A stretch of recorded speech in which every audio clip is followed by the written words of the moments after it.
Kapag kamote rider ka, dapat mabilis ka magpatakbo kahit na wala kang lisensya. Yan.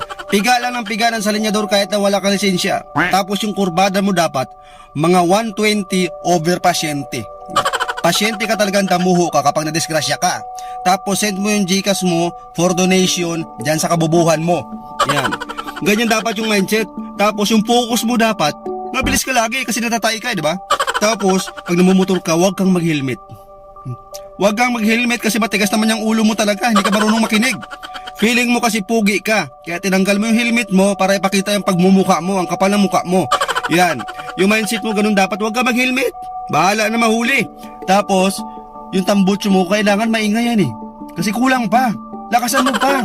Yung maabot talaga sa kabilang nayon. Ganun dapat yung tambutso mo. Tapos, kung hindi ka makontento yan, madaling araw yan yung mga trip mo. Biyahe ka na madaling araw, piga-pigain mo doon sa mga bahay na natutulog na. Yan, para magalit sila sa'yo lalo. Diba? Pigain mo. Pabida-bida ka, diba? Akala mo pugi ka? Wow! Saan banda?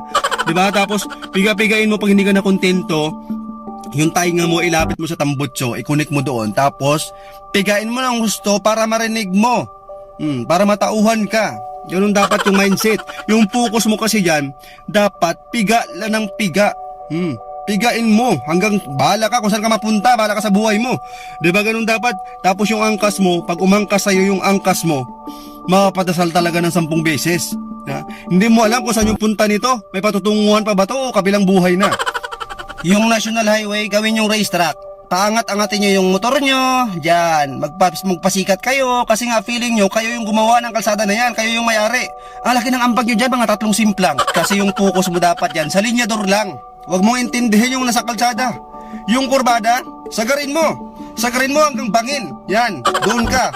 Tapos, dapat yung focus mo niyan lagi, magaling ka. Isipin mo sarili mo na para kang si Ben Gasol. Ay hindi, Ben Diesel pala, di ba idol mo yon? Napanood mo kasi mga movie nun, yung mga nagalipad-lipad kaya ginagaya mo. Wow, para kang bata.